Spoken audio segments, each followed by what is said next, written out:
হবিগঞ্জের মাধবপুরে 50 কেজি গাঁজাসহ 2 মাদক ব্যবসায়ীকে গ্রেফতার করেছে র্যাব-9।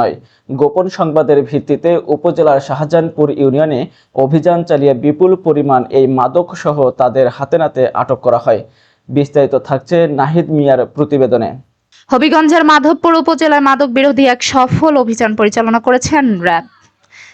সোমবার দুপুরে র্যাব-9 সিলেটের মিডিয়া অফিসার অতিরিক্ত police super KM Shahidul Islam সোহাগ এক প্রেস বিজ্ঞপ্তির মাধ্যমে 50 কেজি গাঁজা সহ 2 মাদক ব্যবসায়ীকে গ্রেফতারের বিষয়টি নিশ্চিত করেন।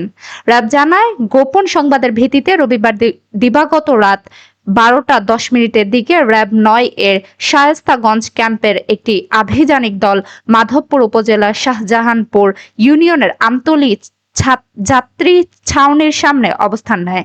র্যাবের উপস্থিতি টের পেয়ে পালানোর চেষ্টাকালে 2 ব্যক্তিকে আটক করা হয়েছে। পরবর্তীতে তাদের জিজ্ঞাসাবাদে প্লাস্টিকের বস্তার ভেতর নীল পলিথিনে মোড়ানো অবস্থায় 50 কেজি গাঁজা উদ্ধার করা হয়।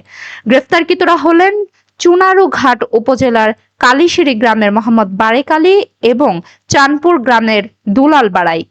প্রাথমিক জিজ্ঞাসাবাদে তারা স্বীকার করেছেন যে সীমান্তবর্তী এলাকা থেকে গাঁজা সংগ্রহ করে তারা হবিগঞ্জ সহ দেশের বিভিন্ন স্থানে বিক্রির উদ্দেশ্যে মজুত করেছিলেন।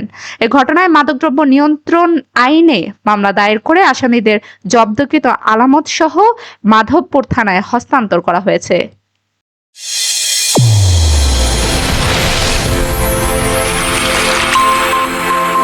চ্যানেল A1 হৃদয়ের স্পন্দন।